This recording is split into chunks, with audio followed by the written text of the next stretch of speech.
السلام عليك يا أبا عبد الله.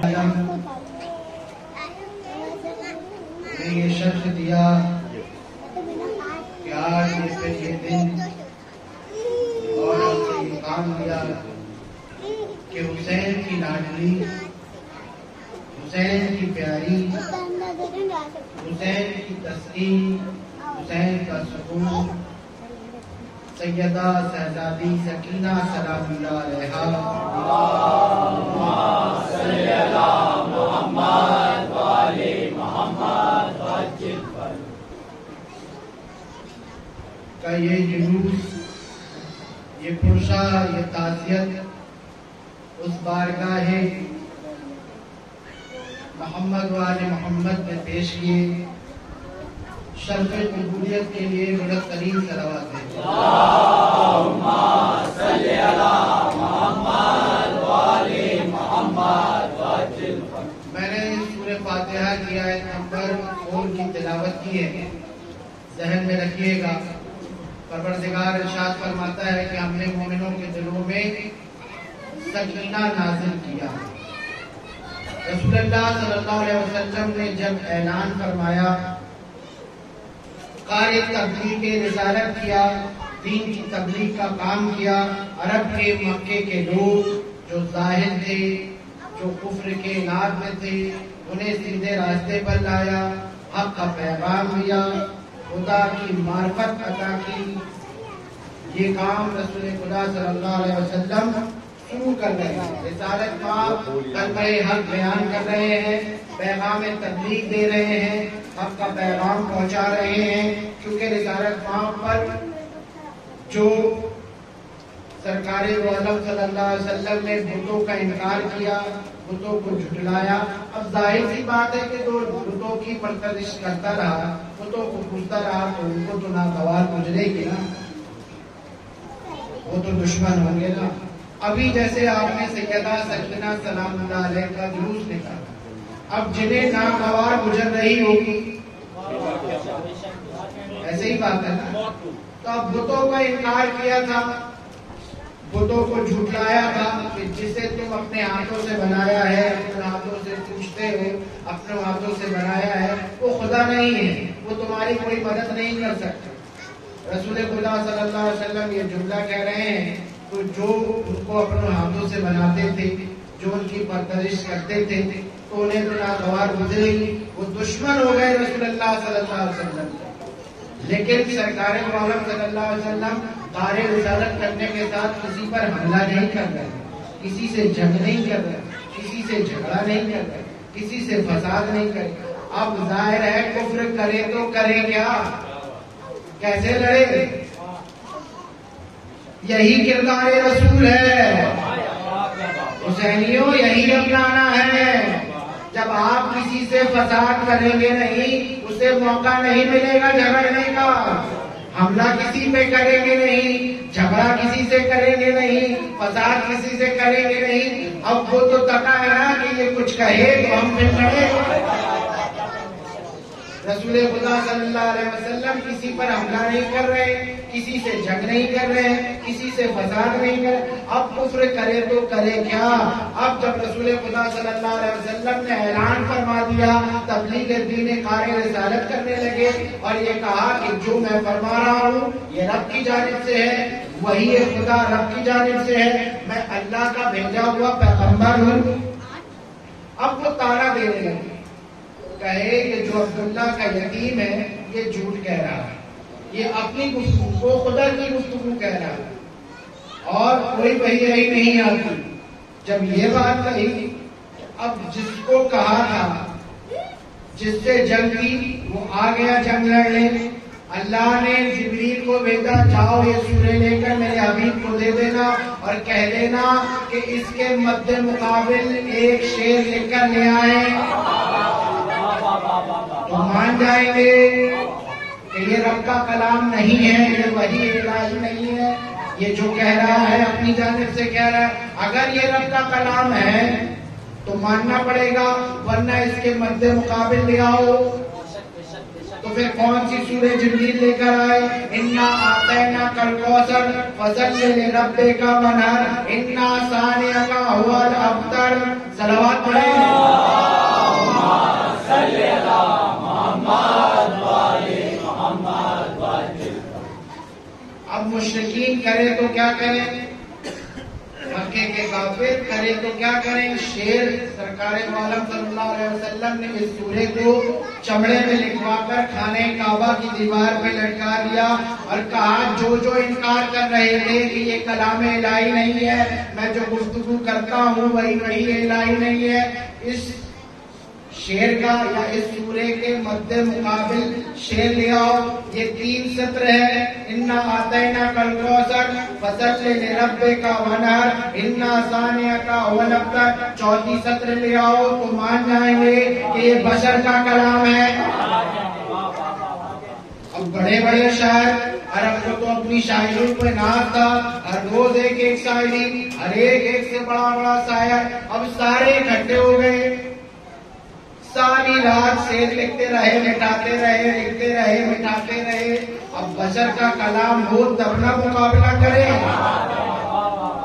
رب کا کلام ہے، رب نے بھیجا. صلوات پڑھے. اللهم صل على محمد وعلى محمد وسلم. اس کے بعد اعلان کر دیے تمام شاعروں نے مل کر بڑے بڑے کہ یہ بشر کا کلام نہیں ہے، اس کے مقابلے ہم نہیں لکھ سکتے. ساری رات پریشان رہے. پریشان ہونے کے بعد آخرکار جو ایک شاعر تھا جن کا نام امراء القیس تھا، انہوں نے لکھ دیا ھذا کلام البشر. توجہ کی کیا قول یہ انا اعطینا کل کوثر فصلی لربک وانحر انا ثانیک هو الابتر ھذا کلام البشر. یہ کسی بشر کا کلام ہی نہیں ہے. جب یہ لکھا امراء القیس نے سرکار دو عالم صلی اللہ علیہ وسلم نے بلایا کہ یہ کس نے لکھ دیا؟ کہا ہم یقین کر گئے عبداللہ کے لال، یہ کسی کلام بشر نہیں ہے، یہ رب کا کلام ہے، خدا کا کلام ہے. سرکار نے کہا اسے بلاؤ جس نے یہ لائن لکھی ھذا کلام البشر. امراء القیس آیا، سرکار دو عالم صلی اللہ علیہ وسلم کے قدموں میں سر رکھ دیا. کہا عبداللہ کے لال مجھے کلمہ پڑھا دے. یقین جانیے کیوں کلمہ پڑھ رہا ہے؟ کہا انا اعطینا کل کوثر، جو اپنے حبیب کو کوثر عطا فرمائے. یقیناً تو محمد ہے. نعرہ رسالت یا رسول اللہ، نعرہ رسالت یا رسول اللہ، نعرہ حیدری یا علی. یقین آ گیا کہ تو ہی وہ محمد ہے جسے رب کوثر عطا فرمائے. کوثر جناب سیدہ خاتون جنت فاطمہ الزہرا صلی اللہ محمد وعلى محمد وسلم. بی بی کا لقب ہے. تو متاثر کس سے ہوا تھا؟ امراء القیس متاثر کس سے ہوا؟ کوثر سے، جو سیدہ کا لقب ہے. یقین آ گیا، کلمہ سرکار کے ہاتھ پہ پڑا کہ یقیناً یہی محمد ہے جسے پروردگار کوثر عطا کرے گا. کیونکہ صداقت ایسی، امانت ایسی اب تک کسی کو عزیزوں دیکھ لیا تھا کہ یہی وہ محمد ہے جسے پروردگار کہہ رہا ہے کہ ہم کوثر عطا فرمائیں گے. تو سرکار ختم مرتبت کے ہاتھوں پہ کلمہ پڑھی. اب توجہ چاہتا ہوں، متاثر ہوا جناب سیدہ کے القاب سے، کوثر سے. اب توجہ چاہتا ہوں، متاثر ہوا تھا کوثر سے. امراء القیس بہت دنوں تک سرکار دو عالم صلی اللہ علیہ وسلم کی بزم میں آتے گئے، جاتے گئے، آتے گئے. اور بہت دنوں کے بعد پروردگار عالم نے امراء القیس کو ایک بیٹی عطا فرمائی جس کا نام ام رباب سلام اللہ علیہ. اللهم صل على محمد وعلى محمد وسلم. ادھر حسین تشریف لے آئے آغوش سیدہ میں. رسول خدا فضائل حسین بیان کرنے لگے. سب سے پہلے فضائل حسین سن کر امراء القیس کی آنکھوں میں آنسو آئے. رسول اللہ نے دیکھ لیا کہ یقیناً یہ میری بیٹی کی بھی معرفت رکھتا ہے، اس کے بچوں کی بھی معرفت رکھتا ہے. صلوات پڑھتے ہیں. اللهم صل على محمد کیونکہ رسول اللہ صلی اللہ علیہ وسلم نے دیکھ لیا تھا کہ لفظ کوثر کا بھی احترام کیا اور قرآن کی صداقت کا بھی اعلان کیا کہ یہ رب کا کلام ہے، بشر کا نہیں. اور حسین کے فضائل سن کر روئے بھی، اتنے متاثر ہوئے جناب امراء القیس. اب جب اتنے متاثر ہوئے تو ان کی بیٹی ہوئی جن کا نام ام رباب ہے، رسول اللہ صلی اللہ علیہ وسلم پیغام لے کر گئے کہ میں حسین کے لیے تمہاری بیٹی کو مانگ رہا ہوں، حسین کی زوجیت میں اپنی بیٹی کو مانگ رہا ہوں. صلوات پڑھیں محمد صلی اللہ محمد والے محمد. ادھر امام حسین سے جناب ام رباب کا نکاح ہوا، زوجیت میں آئی. آنے کے بعد ابھی مولا حسین کے حجرے میں داخل ہو رہی ہیں کہ خواب سناتی ہیں. پہلا ہی دن ہے، پہلا ہی گفتگو ہے. کہا ہے میرے والد، ہم نے ایک خواب دیکھا ہے کہ آسمان پہ ہم موجود ہیں، نیچے ہمارے قدموں کے آسمان ہے اور میرے دونوں ہاتھ میں نور ہے جس کی روشنی عرش سے فرش پہ آ رہی ہے. جب یہ خواب سنا مولا حسین فرماتے ہیں یقین جانو بی بی پروردگار عالم تمہیں دو نعمتیں عطا فرمانے والا ہے جو کمال کی منزلوں پہ ہوگی. دو اولادیں عطا فرمائے گا جس سے کربلا کی تاریخ لکھی جائے گی، جو کربلا میں میرے کام آئے گی. ایک کا نام سیدہ سکینہ سلام اللہ علیہا، ایک کا نام شہزادہ علی اصغر. صلوات پڑھیں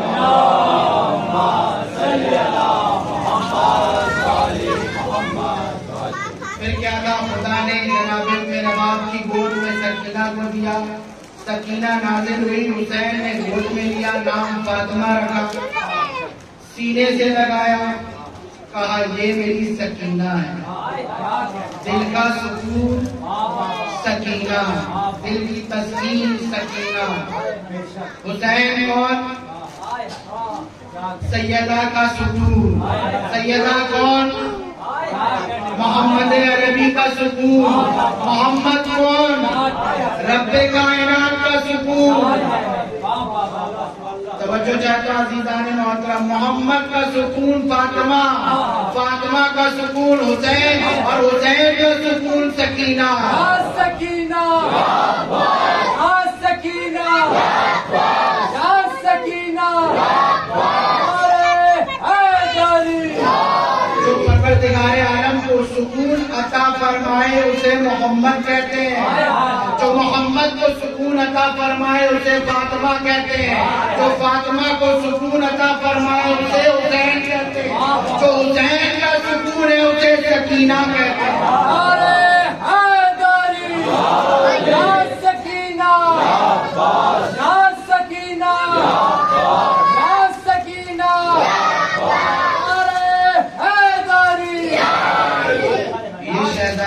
امام حسین کے قلب کا سکون ہے، تسکین.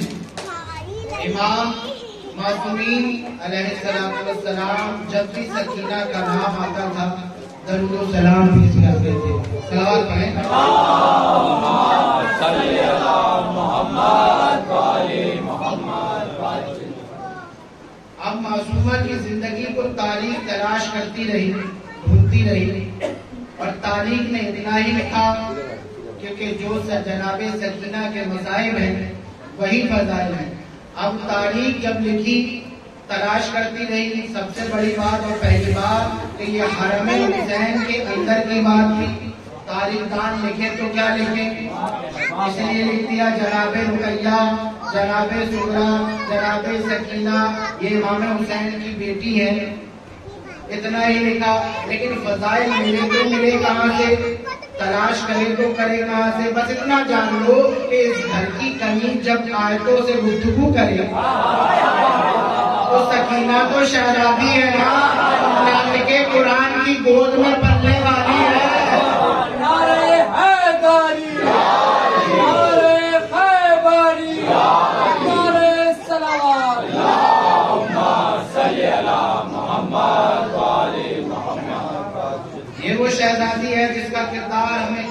میں نظر آتا ہے، جس کی گفتار، جس کی رفتار کربلا میں نظر آتی ہے۔ اب امام حسین اتنی محبت سکینہ سے کیوں فرما رہے ہیں؟ ہر باپ اپنی اولاد سے محبت کرتا ہے، کس بنا پر؟ یہ بنا ہوتی ہے کہ کوئی اولاد بڑی جو سب سے پہلے پیدا ہوئی اس سے، یا پھر گھر میں جو سب سے چھوٹی ہے اس سے، لیکن سب سے چھوٹی تو حسین، چھوٹے کے حسین کے ہاں شہزادہ علی اصغر تھے، سب سے بڑے سید سجاد تھے۔ اگر شبیہ میں لا جائے تو پھر جناب فاطمہ صغریٰ شبیہ سیدہ ہے، جناب علی اکبر شبیہ پیغمبر ہے، جناب سید سجاد شبیہ سبط اکبر ہے، ہر ایک کی شبیہ موجود ہے۔ پھر سکینہ سے اتنی محبت کیوں؟ سکینہ سے اتنی چاہت کیوں؟ سکینہ کو تسکین کیوں؟ سکینہ کو دل کا قرار، سکون کیوں؟ اور پھر اتنی محبت کہ جناب فاطمہ صغریٰ کو مدینے میں چھوڑ دیا، سکینہ کو ساتھ لے گئے کربلا کے مصائب کے لیے۔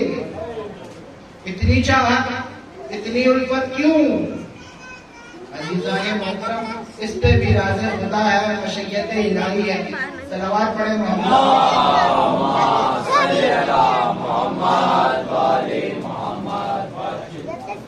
کیونکہ کربلا میں ایک ثانیہ زہرا موجود تھی، کربلا میں ایک ثانیہ زہرا موجود تھی جو گفتگو کرتی ہے علی کی آواز۔ یہ سکینہ گفتگو کرتی ہے جناب سیدہ کی آواز میں۔ یہ بھی وقت کی فاطمہ ہے، وہ وقت کی حیدر ہے، یہ وقت کی فاطمہ ہے۔ یا سکینہ، یا سکینہ، یا سکینہ، حیدری۔ جو کام جناب زینب کو دینا تھا باد کربلا، وہی کام سکینہ کو دینا تھا باد کربلا۔ یہاں دادی نے صحابیوں کے درمیان خطبہ دیا تھا، یہاں بیٹی لعینوں کے درمیان خطبہ دے گی۔ آپ نے جناب زینب کا خطبہ سنا ہے، لیکن کم بیان ہوتا ہے منبروں سے سیدہ سکینہ کا خطبہ۔ جناب سیدہ سکینہ نے بھی ایک خطبہ دیا قصر یزید میں، جناب زینب نے خطبہ دیا دربار یزید میں، قصر یزید یعنی یزید کے گھر میں، اور جناب زینب نے خطبہ دیا یزید کے دربار میں۔ یزید کا دربار تھا جہاں وزیر بھی تھے، بڑے بڑے عہدیدار بھی تھے، اس کے بڑے بڑے عہدیدار بیٹھے ہوئے تھے۔ وہاں پہ یزید نے منصب کا انتخاب کیا تھا، جناب زینب نے منصب بتا دیا تھا۔ اور جہاں سکینہ خطبہ دے رہی ہے وہ یزید کا گھر ہے۔ جب یزید طلب کیا، یزید کی بیوی ہے، یزید کی بہن ہے، یزید کی بیٹی ہے، کہا ہلاؤ ہم بھی تو دیکھیں حسین کی بہن کون ہے، ہم بھی تو دیکھیں حسین کی بیٹی کون ہے، حسین کی زوجہ کون ہے۔ تو ادھر یزید کی بہن، یزید کی بیوی، یزید کی بیٹی، اور ادھر سیدہ زینب، سیدہ زینب کے بعد سیدہ سکینہ اور جناب ام رباب۔ صلوات بھیجتے ہیں محمد صلی اللہ محمد وعلی محمد۔ جب قصر یزید میں سیدہ سکینہ آئی، یزید کی بیٹی کھڑے ہو کر کہتی ہے کہ بتاؤ مجھے کہ حسین کی بیٹی کون ہے؟ میں نے بہت سنا ہے کہ وہ اپنے بابا سے بہت محبت کرتی ہے اور اس کا بابا اس سے بہت محبت کرتا ہے۔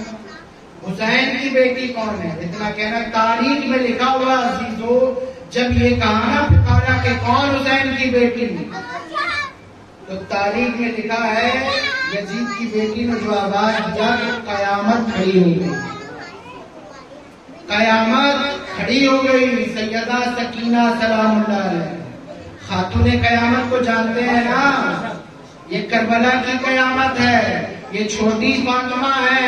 صلوات بھیجے محمد صلی اللہ محمد وعلی محمد۔ علی کی بیٹی نے دربار میں یزید کو اس کا منصب دکھا دیا تھا کہ ہم آل محمد کا منصب ہے امامت، ولایت، خلافت. جناب زینب نے بتایا تھا. ہر طرف سناٹا چھا گیا رہا. زینب کی للکار میں خاموشی آ گئی تھی. اور ادھر جب جناب سکینہ خطبہ دے رہی ہے قصر یزید میں، یزید کے گھر میں، جس وقت جناب سکینہ کھڑی ہوئی، 4 سال کی حسین کی بیٹی، اور جس سمے خطبہ دیا ہے تو خاموش ہو گئی. صلوات پڑھیں ایک بار. اللہم صلی علی محمد و آل محمد وعجل. سورہ فتح آیت نمبر 4 جو میں نے سب سے پہلے پڑھی، اللہ تبارک تعالیٰ ارشاد کیا فرماتا ہے کہ ہم نے مومنوں کے دل پر سکینہ نازل کیا. پورے قرآن میں 6 مرتبہ لفظ سکینہ آیا ہے. ہم نے مومنوں کے دل پر سکینہ نازل کیا. امام جعفر صادق علیہ السلام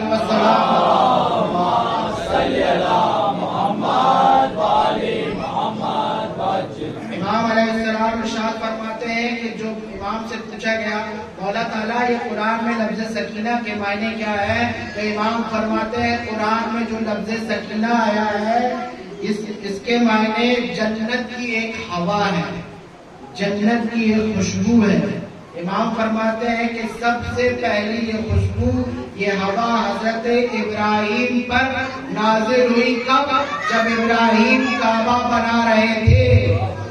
یہ ہوا 7 سال تھی، ادھر ہوا چل رہی تھی، ابراہیم کعبہ تعمیر کر رہے تھے، ادھر خوشبو شاد تھی، ابراہیم کعبہ بنا رہے تھے. پہلے مومن جناب ابراہیم، اللہ جسے مومن کہے وہ ابراہیم، ہم کچھ نہیں، ابراہیم جس پر سکینہ نازل ہوئی. اب سکینہ نازل ہوئی، ابراہیم کعبہ بنا رہے ہیں. کعبہ اس زمین کا مرکز، کعبہ اس زمین کا مرکز جس کو سارے سر اس کی جانب جھکتے ہیں، اور جس کے سائے میں ابراہیم کعبہ بنائے اسے سکینہ کہتے ہیں. خوشبو 7 سال ابراہیم کعبے کی تعمیر کرتے جا رہے. صلوات پڑھیں. اللہم صلی علی محمد و آل محمد وعجل. یعنی یہ وہ سکینہ کہ جس کے اشارے میں کعبہ تعمیر ہو رہا ہے، وہی سکینہ قصر یزید میں خطبہ دے رہی ہے. سمجھ میں آئی بات؟ عزیزان محترم، جب سیدہ سکینہ خطبہ دے رہی ہیں قصر یزید میں، تو عاتقہ نام ہے یزید کی بیٹی کا، عاتقہ نام ہے یزید کی بیٹی کا. کہتی ہے کہ یزید کی بیٹی یہ بتاؤ، اپنا تعارف کراؤ، تم کون ہو، تم کون ہو. یزید کی بیٹی کہتی ہے کہ اپنا تعارف کراؤ. یہ آنے والے عاتقہ، یہ وہی عاتقہ ہے جس سے آنے والی نسلیں 12 اماموں کی قاتل ہوئی. عبد الملک ابن مروان کی بیوی بنی یہی عاتقہ، اور اس کی نسل سے جو اولادیں ہوئی وہ 9 اماموں کی قاتل بنے. اتنی بڑی مرمونہ ہے یہ یزید کی بیٹی عاتقہ. اسی کا نکاح عبد الملک بن مروان سے ہوا تھا، اور اسی کی نسل سے ساری اولادیں ہوئی جو اماموں کی قاتل بنی ہیں. توجہ کی، جس نے ہر دور میں اماموں کا قتل کیا. ادھر مرمونہ اور ادھر معصومہ، ادھر مرمونہ اور ادھر معصومہ. اب سنیے، اس نے کہا کہ یہ جو سامنے چھوٹی قیدن ہے مجھے تعارف کراؤ کہ کون ہے. سکینہ کھڑی ہوئی. سکینہ نہیں، قیامت کھڑی ہوئی. جناب سکینہ خطبہ دیتی. اب سنیے، میں سریقۃ الکبریٰ کی بیٹی ہوں، میں امیر المومنین کی پوتی ہوں، میں فاتح خیبر کی پوتی ہوں، میں فاتح خندق کی پوتی ہوں. اسلام کے جو وارث ہیں میں اس کی وارث ہوں.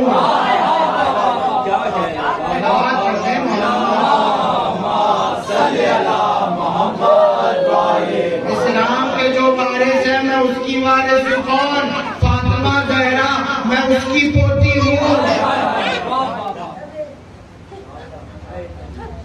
بی بی نے جب پورے خاندان کا تعارف کرا دیا، ایک ایک کر کے پورا شجرہ طیبہ بتا دیا، ہم شجرہ طیبہ سے ہیں۔ جب پورا شجرہ طیبہ تعارف کرا دیا اور اب کہا کہ تو بتا تم کس کی بیٹی ہے۔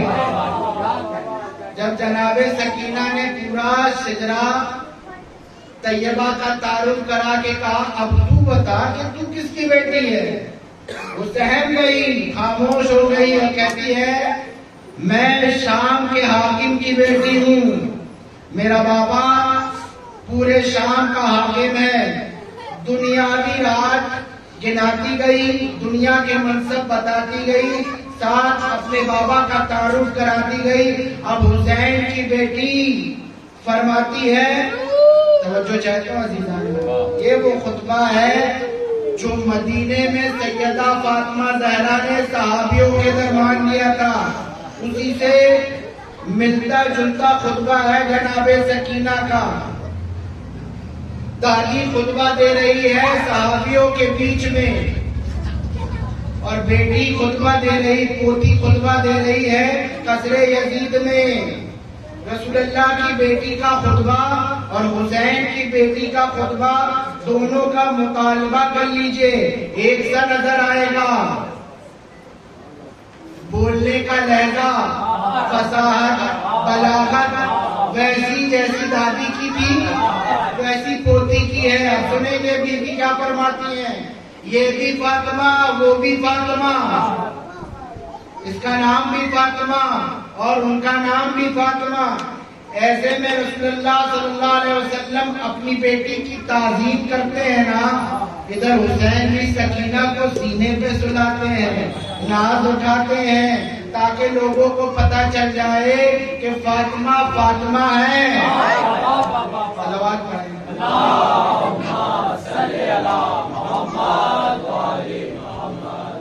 جیسے رسول خدا ساری زندگی سیدہ کا تعارف کراتے رہے، ایسے حسین اپنی بیٹی کو ناز اٹھا کے لاڈ اٹھا کے تعارف کراتے رہے کہ یہ سکینہ ہے۔ ساری زندگی حسین نے بھی تعارف کرایا کیونکہ رسول جانتے تھے کہ اسے دربار میں جانا ہے، اور حسین بھی جانتے تھے کہ اسے بھی دربار میں جانا ہے۔ توجہ کی عزیزان محترم، اب سکینہ نے پلٹ کر جو کہا،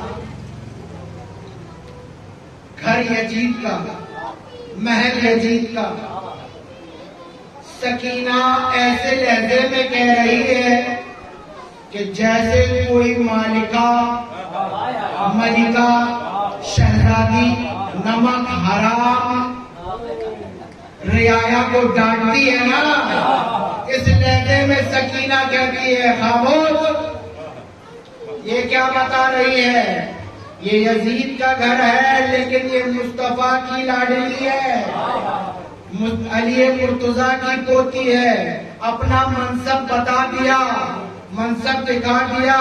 مصطفیٰ کی بیٹی دربار صحابہ میں خطبہ دے رہی ہے، علی کی بیٹی دربار یزید میں خطبہ دے رہی ہے، حسین کی بیٹی قصر یزید میں خطبہ دے رہی ہے۔ وارے ان گھرانوں کی بیٹیوں کا کیا مرتبہ ہے، بولے تو مصطفیٰ، بولے تو مرتضیٰ، بولے تو حسین۔ صلوات بھیجتے ہیں۔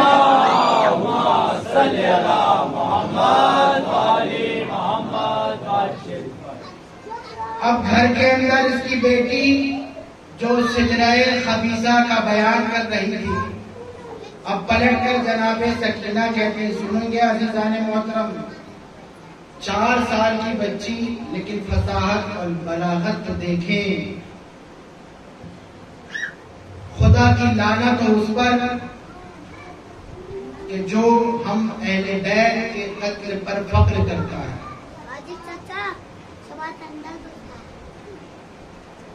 حسین کی بیٹی کہتی ہے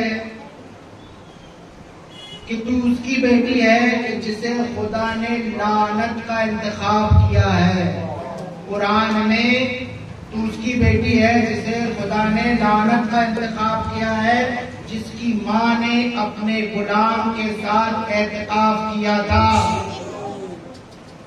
یہ کون فرما رہا ہے؟ سکینہ بنت حسین. جناب سکینہ جب خطبہ دی اور جب یہ کہا، عزیزو خاموشی چھا گئی. یزید کی بیوی کانوں پہ ہاتھ لگا لی. یزید کی بہن اپنا چہرہ چھپا لی اور معلوم ہوتا تھا کہ یزید کی بیٹی پہ جیسے پتھر ٹھوس دیا گیا. جب یہ جملہ کہا نا جناب سکینہ نے کہ تیری ماں اپنے غلام کے ساتھ اعتکاف میں بیٹھی تھی. اعتکاف 3 دن 3 راتوں کا ہوتا ہے. توجہ کی. اب جو پہنچ چکے ہیں، تیرا باپ وہی ملعون ہے جو حسین کے قتل پر فخر کر رہا ہے. ہمارے بیت جس کی پاکی قرآن بیان کرتا ہے. ہم قیامت میں کھڑے ہوں گے، لوگ ہمارے سامنے ہوں گے. ہماری مرضی جسے جنت میں بھیج دے گی، جسے جہنم میں بھیج دے گی. یا سکینہ، یا سکینہ، یا سکینہ، نعرہ حیدری. جیسے ہی جب علی کی پوتی نے یہ خطبہ دیا نا، مارے سرم کے تینوں مستور اپنے اپنے حجرے میں چلے اور فوراً یزید کہتا ہے زندان لے جاؤ. یہ تھا حسین کی بیٹی کا خطبہ.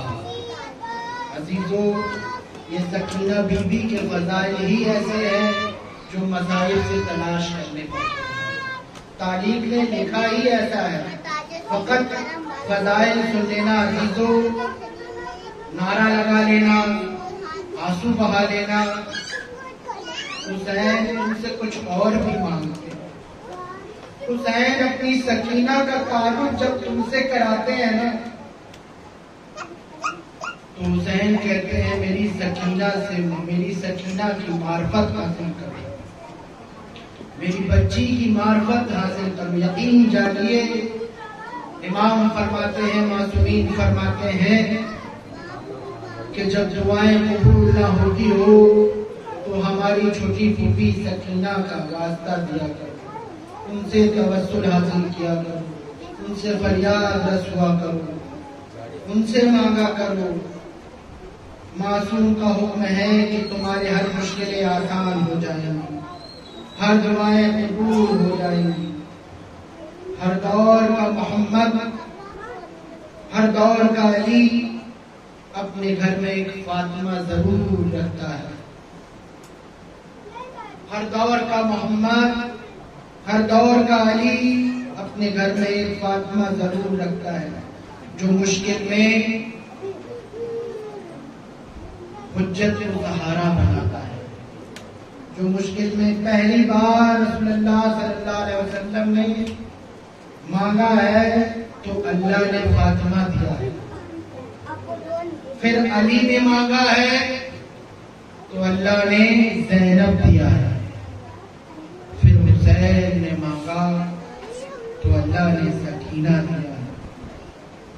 یہ بیٹیاں اہل بیت علیہ السلام کے گھر کی یہ بیٹیاں ہوتی ہی ایسی ہے کہ جب بابا پہ مشکل آتی ہے نا تو حجت بن کے سامنے کھڑی ہو جاتی.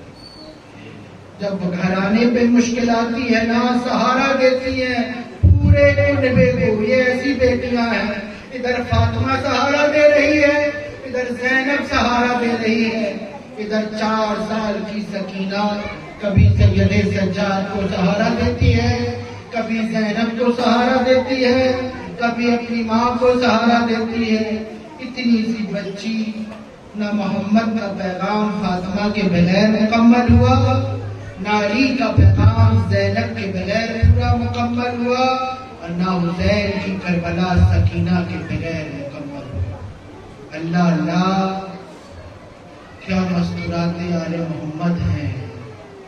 اللہ اللہ، کیا آل محمد کی گھرانے کی بیٹیاں ہیں. ہر فاطمہ کا کردار پڑھیں، وہ اپنے دور کی حجت کا ساتھ دے رہی ہیں. لیکن یہ بی بی جس کی معرفت کا حکم آپ کو حسین دے گئے ہیں، جو ایک وقت میں 2 اماموں کا سہارا ہے. اسے سکینہ کہتے ہیں۔ حالات بھی مشکل تھے، ہاتھ بھی بندھے ہوئے تھے، دشمن تھے، قاتل تھے، بابا کے گلے پہ خنجر چلانے والے موجود تھے۔ یہ حسین کی بیٹی ہے، اس بی بی نے عباس کو بھی سہارا دیا، حسین کو بھی سہارا دیا، دو اماموں کو سہارا بنی، ایک سید سجاد کا اور ایک امام محمد باقر کا۔ اور سنو کہ عزیزو، ایک مرحلہ ایسا آیا تھا کربلا میں کہ جب حسین بڑی مشکلوں میں آ گیا، اتنی مشکلوں میں تھا میرا مولا حسین کہ کوئی راستہ نظر نہیں آ رہا تھا۔ علی اکبر جا چکے، گود کے پالے جا چکے ہیں،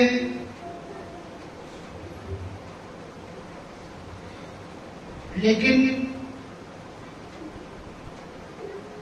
عباس اور حسین کے درمیان ایسا مرحلہ تھا کہ مشکلیں آسان نہیں ہو رہی تھی۔ جناب سکینہ کی مجلس ہو اور جناب ابو الفضل عباس کا ذکر نہ ہو، تذکرہ نہ ہو، تو جناب سکینہ کی مجلس مکمل نہیں ہوتی۔ احترام فاطمہ ہر دور پہ واجب رہا۔ رسول اللہ رسالت احترام فاطمہ پہ کھڑے ہوتے تھے، مولا علی امامت احترام جناب زینب پہ کھڑی ہوتی ہے۔ جس دور میں یہ فاطمہ ہے اس دور میں حسین محمد ہے اور سکینہ فاطمہ ہے۔ حسین محمد ہے، سکینہ فاطمہ ہے۔ احترام کے لیے ایک علی بھی چاہیے۔ حسین جیسے محمد ہے نا، ویسے عباس علی ہیں۔ جیسے سکینہ فاطمہ ہے نا اپنے دور کی، اور حسین محمد ہے، ایسے اپنے دور کے عباس علی ہیں۔ اس معصومہ کے لیے تھا کہ اس کے احترام کی انتہا ہونی چاہیے۔ پانی لانا تو عباس کے لیے بہانہ تھا، حسین کے لیے مشکل ترین وقت یہ تھا کہ اپنے آپ سے عباس کو جدا کیسے کرے۔ عباس کو نہیں بھیجا جا رہا تھا حسین سے، ارے کیسے بھیجیں عباس کو؟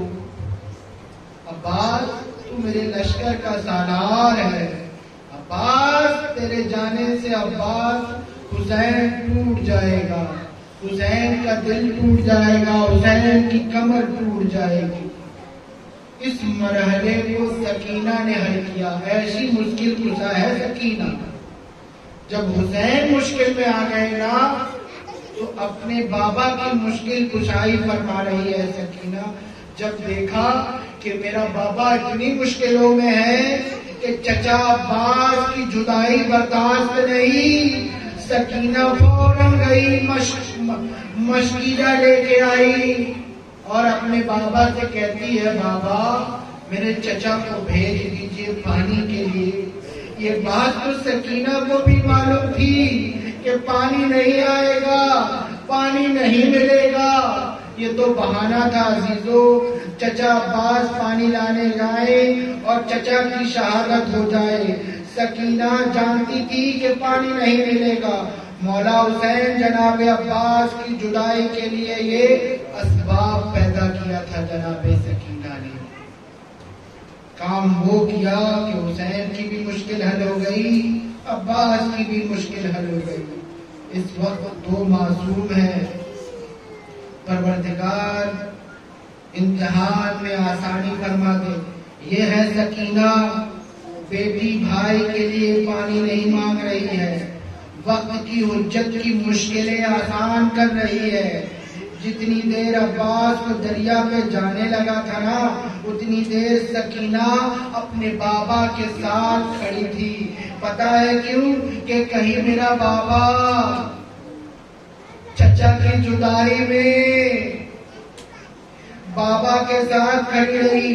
بابا کی منزلیں آسان کرنے والی سکینہ، چچا کی منزلیں آسان کرنے والی سکینہ، بھائی سجاد کی منزل آسان کرنے والی سکینہ آخر 4 سال کی عمر میں اتنی ضعیف ہو گئی، سڑوں کے بال سفید ہو گئے، پسلیاں ٹوٹ گئی تھی. شام کے زندان میں اتنا اندھیرا تھا کہ ہاتھ نظر نہیں آتے تھے. جب علیحدہ زندان کا حکم دے دیا تھا نا، سکینہ اتنا روتی تھی کہ یزید نے علیحدہ زندان کا حکم دے دیا. سکینہ اس زندان میں تھی کہ جہاں خود کا ہاتھ نظر نہیں آتا تھا، بھائی سجاد کا چہرہ نظر نہیں آتا تھا. ایک مرتبہ جب سکینہ زندان میں تھی، اس کا بھائی سجاد روتے ہوئے سکینہ کو ڈھونڈتے ہوئے زندان میں آیا. سکینہ دیواروں کے سہارے اپنے بھائی کا چہرہ تلاش کر رہی ہے. یہ وہ سکینہ ہے کہ جس کے رخساروں پہ کربلا کی تاریخ لکھ دی گئی تھی. آج ہی کی رات تھی عزیزو، اے حسین کے چاہنے والوں، 10 صفر کی رات تھی. سید سجاد رو رہے تھے کہ یقیناً جانیے کہ ایک مرتبہ سکینہ کے رونے کی آواز بلند ہوئی، اور اتنی بلند ہوئی کہ یزید کی نیند پر خلل پہنچ گیا.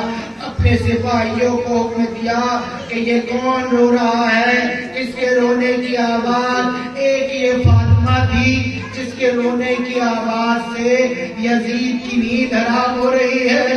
ایک مدینے میں وہ فاطمہ تھی کہ جس کے رونے کی آواز سے مدینے والے نہیں سو پا رہے تھے.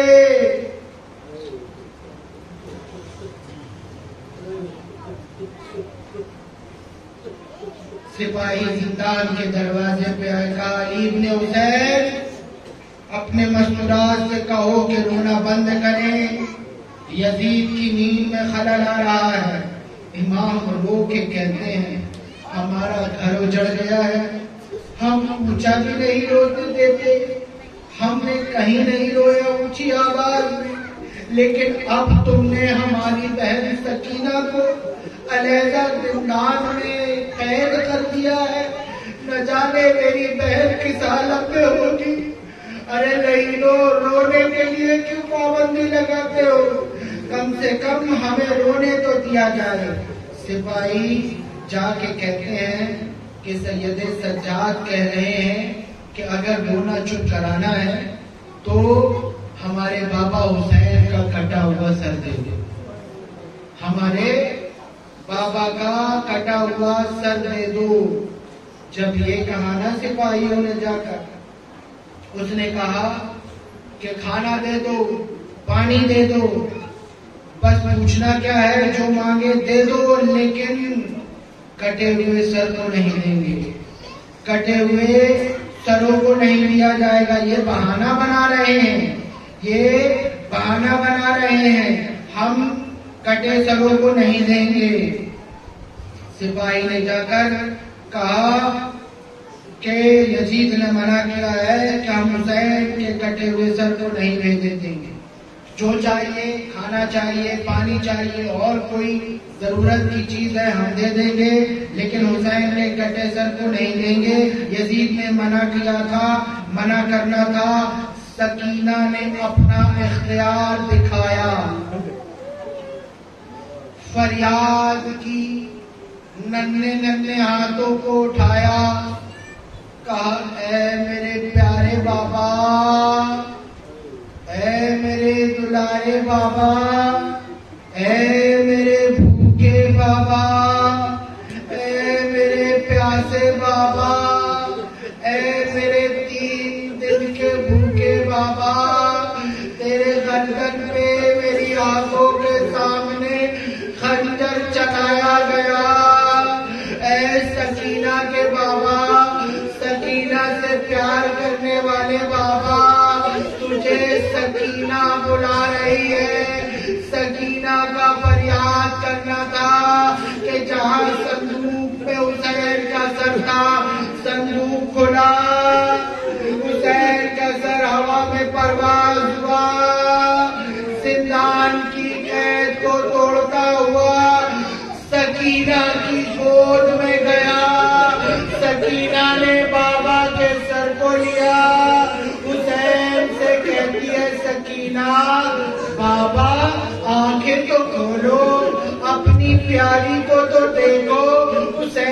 آنکھیں نہیں کھل رہی. سکینہ کہتی ہے بابا اپنی آنکھوں تو کھولو, دیکھو تیری سکینہ کے گالوں پر کربلا کی تاریخ لکھی ہے. بابا دیکھ تو صحیح میری پسلیاں ٹوٹ گئی ہیں. بابا اپنی سکینہ کو نہیں دیکھے گا. جب سکینہ فریاد کرنے لگی, مرثیہ پڑھنے لگی, ایک مرتبہ حسین کی آنکھیں کھلنا تھی, ادھر حسین کی آنکھیں کھلی, ادھر سکینہ انا للہ و انا الیہ راجعون. سید سجاد کہتے ہیں ارے سپاہیوں میری بہن کی آواز آنا بند ہو گئی, زندان تو کھولو. اب زندان کا دروازہ کھلا, سجاد کو کچھ نظر نہیں آ رہا. محسوس کیا کہ کوئی بچی پھوپھی اماں سکینہ مر گئی. جزاک اللہ, میں پڑھ لوں تم دعا کرو. عزیزو دعائیں مانگو. سکینہ کا لاشا اٹھایا سجاد نے گود پر, جناب زینب نے استغاثہ بلند کیا. آئے میرے حسین کی امانت, جس کو سب سے زیادہ تمنا تھی گھر جانے کی, وہ سکینہ مر گئی. میرا باپ کو سنبھالو. سید سجاد نے اپنے ہاتھوں سے زندان میں قبر کھودی. زندان میں اپنی بہن کو دفنانے کے لیے قبر میں اترے. اب سکینہ کو اسی پھٹے ہوئے جلے ہوئے کرتے پہ سجاد دفن کر رہے ہیں. ایک مرتبہ بس آخری جملہ, اب رو نہ رو تمہاری مرضی, پر اتنا یاد رکھ لینا عزیزو یہ حسین کی وہی سکینہ ہے جو حسین کے سینے پہ سوتی تھی تو حسین کہتے تھے رب کائنات مجھے بڑی تشکیل ہوتی ہے. یہ حسین کی سکینہ ہے. اب جو سید سجاد قبر پہ اتارے لٹایا بہن کو, یہ وہ سجاد ہے جس سے سکینہ کہتی تھی بھیا گھر کب جائیں گے, گھر کب جائیں گے. ارے بڑی تمنا تھی سکینہ کو گھر جانے کی, لیکن اللہ نے اب تک زندان شام میں ایک ننھی سی جان سکینہ زندان میں سو رہی ہے.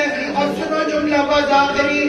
عزیزو جیسے ہی سید سجاد نیچے قبر میں اتارا سکینہ کو, دیکھا کہ سکینہ کے لب ہلے. سجاد اپنے کان کو سکینہ کے پاس لے گئے. سکینہ کہتی ہے بھیا اپنے بابا کو رو لوں, اب کوئی تماچے تو نہیں مارے گا, تازیانے تو نہیں مارے گا. اللہ